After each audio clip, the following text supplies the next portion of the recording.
যে শুধু টিজারএফটি নিয়ে বসে থাকবেন না অন্য কোনো প্রজেক্ট নিয়ে কাজ করবেন? কমিউনিটির মধ্যে প্রায় ওই দিন 35% কমিউনিটি বলে উঠলেন হ্যাঁ স্যার একটা কিছু নিয়ে আসুন। এটাকে নিয়ে বসে থেকে কোনো লাভ হবে না। কিছু একটা করুন যেটা থেকে আমরা 2 পয়সা ইনকাম করতে পারবো, টিজারএফটি যে 10 টাকা আছে সেটা আমরা দিতে পারবো। তারপরেই আমরা একটু নিয়ে নাড়াচাড়া করলাম, খুঁজতে লাগলাম। তখন থেকেই আমরা কাজ শুরু করে দিলাম, যে কাজ করতে কমিউনিটি যখন চাইছে। পরের দিনে আবার আমরা কমিউনিটির কাছে মতামত নিলাম, এটা লঞ্চ করার আগেই। সেদিনে দেখলাম 40%, 35% ছিল, 40% কমিউনিটি বললো হ্যাঁ স্যার আমরা করব। 3 দিন মতামত নিয়েছি আমার চ্যানেলে। তারপরের দিনে দেখলাম 50% প্লাস হয়ে গেছে। তারা বলছে স্যার হ্যাঁ করুন, শুধু একটা নিয়ে বসে থাকলে হবে না। সেই দিনেই অর্থাৎ 11 তারিখে 11 ডিসেম্বর জয়েন করলাম। আমি 11 ডিসেম্বর জয়েন করলাম। 11 ডিসেম্বর থেকে আজকে 24 দিন হয়েছে। এই 24 দিনে আমি কিন্তু $333 উইথড্রল নিয়েছি 24 দিনে। এখানে অনেকগুলো পজিটিভ আছে, যেখানে লিডারদের বা কমিউনিটির কাজ করার একটা সুযোগ আছে, ভালো সুযোগ আছে, যেখানে অল্প পরিশ্রমে অল্প কাজের মধ্যে দিয়ে ইনকাম একটা ভালো করা যায়। এখানে কি সুবিধা আছে? এখানে সুবিধা আছে আপনি রিজার্ভেশন করতে পারবেন। আপনার রিজার্ভেশনটা কিন্তু এনএফটি নয়, ডাইরেক্ট ট্রেডিং হচ্ছে। আপনি যখনই রিজার্ভেশনে লাগাচ্ছেন সঙ্গে সঙ্গে আপনার ওপর দ্বারা ট্রেডিং এ লাগিয়ে দিচ্ছে কোম্পানি। বিটগিরির আপনার যে ফান্ডটা আছে ওটাকে ট্রেডে লাগিয়ে দিচ্ছে। 45 থেকে 1 ঘন্টা পর আপনার প্রফিটটা আসছে। কি হিসাবে? 1.8% আপনার প্রফিটটা আসছে।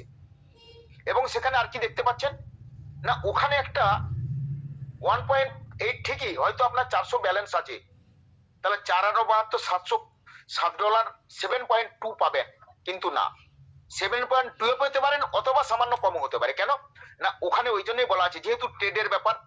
কিন্তু প্রফিট পাবেন কিভাবে? পাবেন প্রতিদিনই প্রফিট পাবেন। কিভাবে পাবেন না, রোবট ওখানে সঙ্গে সঙ্গে আপনার ওই ফান্ডটাকে কালেক্ট করে নিয়ে যে ট্রেডটাই প্রফিটেবল সঙ্গে সঙ্গে সেখানে সে ঢুকে দিচ্ছে। এটা রোবটের পক্ষেই সম্ভব।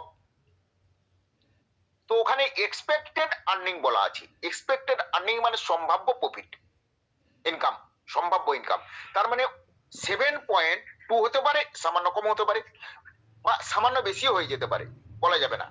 তবে আমরা যেটা অঙ্ক কষে দেখেছি এখানে 35 ডেজে আপনার ব্যালেন্সটা ডবল হয়ে যাবে, 35 ডেজের মধ্যে। তাহলে এটা কম নয়। আর কি এখানে দেখছি? এখানে দেখছি আমরা লেভেল 1 থেকে স্যালারি ধরা যায়, লেভেল 1 থেকে স্যালারি ধরা যায়। এখানে লেভেল 2 অ্যাচিভের কোনো প্রয়োজন নাই, না অ্যাচিভ করেও আপনি স্যালারি ধরতে পারবেন। স্যালারি ধরতে গেলে আপনার 50 মেম্বার প্রয়োজন। 50 মেম্বার আপনি স্যালারি পাবেন 200, 100 হয়ে গেলে $100 পরপর আপনার থাকবে। আর এখানে কি পাবেন না, আপনি লেভেল 1 থেকে টিম ইনকামটা পেয়ে যাচ্ছেন। লেভেল 1 থেকে আপনি টিম ইনকাম পাচ্ছেন। যদি আপনি স্যালারি ধরে যান তাহলে 50 জন আপনার এবিসি। এই 50 মেম্বার থেকে যারা আপনার এ মেম্বার আছে তাদের থেকে আপনি 10 পাচ্ছেন, যারা আপনার বি মেম্বার আছে তার থেকে আপনি 5% টিম প্রফিট পাচ্ছেন, যারা সি মেম্বার তার থেকে আপনি 2% ফি আপনি টিম ইনকাম পাচ্ছেন। তাহলে এখানে টিম ইনকামটা একটা দারুণ একটা হয়ে যাচ্ছে। আপনি স্যালারিটাও ধরে নিতে পারছেন, রিজার্ভেশন করছেন। এবারে কি আছে না, এখানে আরো ইনকাম আছে। কি না, আপনি যে পয়েন্ট পাচ্ছেন, কাউকে জয়েন করালে আপনি একটা পয়েন্ট পাচ্ছেন, সেই পয়েন্টটাও আপনার একটা ইনকাম আসছে। আপনার 100 পয়েন্ট হয়ে গেলেই আপনি 30 ইউএসডিটি পাবেন। 100 পয়েন্ট হলে 30 ইউএসডিটি। ফার্স্ট আপনার 80 পয়েন্ট হয়ে গেলে আপনি ওটাকে ইউএসডিটি বানিয়ে নিতে পারবেন। তারপর থেকে আপনার 50 হলেই আপনি ইউএসডিটি করতে পারবেন। তাহলে এটাও একটা ইনকাম। একটা জয়েনিং এর সাথে সাথে যেমন আপনি রেফারেল বোনাসটা পাচ্ছেন, সেই সাথে আবার পয়েন্টও পাচ্ছেন, তাহলে ডবল ইনকাম আসছে। তাহলে এটাকে আপনি সঙ্গে সঙ্গে উইথড্রলে চাপাতে পারবেন। আপনার প্রফিট যেটা এসে যাবে সেটা 3 ডেজের পরেই উইথড্রল নিতে পারবেন। আর যদি প্রফিট না হয়ে আপনি শুধু রিজার্ভে আপনার আইডিটা লাগিয়ে দেন, দিয়ে আপনি শুধু রিজার্ভেশন করেন, কোনো কমিউনিটি না করেন, তাহলে আপনাকে 15 ডেজের পর উইথড্রল নিতে হবে। 15 ডেজ অর্থাৎ 15 দিন পর, তার আগে উইথড্রল নিয়ে যাবে না। একটা সিস্টেম আছে। কারণ আপনি যেটা ডিপোজিট করছেন, আইডিটা রেজিস্ট্রেশন করছেন, এ কারণেই নেওয়া যাবে না। নেওয়া যাবে, কিন্তু কোম্পানি অসন্তুষ্ট, বিটগিরির অসন্তুষ্ট, সেজন্য নেওয়া যাবে না। কেন নেওয়া যাবে না? না, আপনি যখন এই ডিপোজিট করছেন $100, সঙ্গে সঙ্গে আপনার আপলাইন $15 রেফারেল বোনাস পেয়ে যাচ্ছে। আর আপনাকে আইডিটা অ্যাক্টিভ করা, রেজিস্ট্রেশন করার সঙ্গে সঙ্গে আপনাকে $5 কিন্তু ওয়েলকাম বোনাস দিয়ে দিচ্ছে। তাহলে আপনি যখন ওয়েলকাম বোনাস $5 পেয়ে যাচ্ছেন, আর আপনার আপলাইন $15 পেয়ে যাচ্ছে, তাহলে $20 বিটগিরি দিচ্ছে। তাহলে এই বিটগিরির যে $20 দিল, তাহলে আপনার কাছ থেকে আপনার যে ডলারটা নিয়ে আপনার ট্রেড করছে, ট্রেডে লাগিয়ে দিচ্ছে, ওখান থেকে যে প্রফিট হচ্ছে তার থেকে আপনাকে দেবে 1.8%। তাহলে 1 পয়েন্ট আপনি প্রফিট নেবেন, আর ওখানে যদি আর কোম্পানি প্রফিট নেবে, অর্থাৎ বিটগিরির প্রফিট নেবে।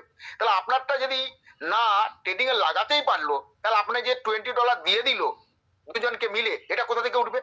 এবং আপনি জয়েন করলে 2 পয়েন্ট পাচ্ছেন, এটা কোথা থেকে উঠবে? তাহলে আমাদেরকে, আমি যেমন আর্নিংটা করব, আমাকে বিটগ্রিডের কথা ভাবতে হবে যে বিটগ্রিডকে আমাকে টিকিয়ে রাখতে হবে। কারণ আমাকে গাছ বাঁচিয়ে ফল খেতে হবে। আমি যদি ওটাকে গাছের, তো ওটাকে আমি গঙ্গায় ফেলে দেবো ভাবি, তাহলে তো হবে না। তাহলে আমাদেরকে বুঝে সুঝে কাজ করতে হবে। তাহলে আমরা এখানে কিন্তু জয়েন করে অনেকগুলো গুরুত্বপূর্ণ অনেকগুলো রিজন এখানে আছে, যেটার উপরে দাঁড়িয়ে আমরা কিন্তু বিটগ্রিডটাকে চয়েস করেছি এবং কাজটা করছি, এবং ইনকামও ইতিমধ্যে করছি। অনেকে আর্নিং হয়েছে, যেমন দীপক স্যার বলছিলেন আমি 1-2 দিনের মধ্যে উইড্রলটা চাপাবো। আমি উইড্রল চাপিয়েছি, আগামীকাল আমার সাকসেস হবে, সোমবার দিন $207। তার আগে $126 আমি তুলেছি। তাহলে এখানে ইনকামের জায়গাটা কিন্তু হাই আছে। তবে আবার আরো একটা আমরা বক্তব্য এখানে রেখেছি প্রত্যেকের কাছে, কি না, এখানে কোনো রিস্ক কোনো লিডার নেবে না, এবং কোনো লিডারকে দায়ী করা যাবে না। কেন? হাই রিস্ক, এই হাই প্রফিট, হাই রিস্ক। যেখানে হাই প্রফিট আছে, হাই রিস্ক থাকবে। এখানে এখন আমরা এটাকে ভালো দেখেছি, তবুও রিস্ক ফ্যাক্টর হিসেবেই আমরা কাজ করছি, রিস্ক ফ্যাক্টর হিসেবেই কাজ করছি। ইলেকট্রিককে হাত দিলেই, টাচ হলেই কিন্তু শর্ট মারবে, আপনার লাইফ যেতে পারে, লাইফ রিস্ক আছে। তবুও ইলেকট্রিককে কাজ করে তো, বিভিন্ন ভাবে সেফটি নিয়ে করে তো। ইলেকট্রিক না থাকলে আপনার, এই তো সবকিছু ইলেকট্রিক। এই যে মোবাইলটা যে চাই দিতে পারতাম না, হাই রিস্ক জেনেও তারা কাজ করছে। তাদের ইন্স্যুরেন্স থাকলেও কাজ থাকতেও পারে, কাজ করছে। কিন্তু এখানেও আমরা হাই রিস্ক নিয়েই কাজ করব, এটাকে ধরে নিতে হবে ইলেকট্রিকে কাজ করছি।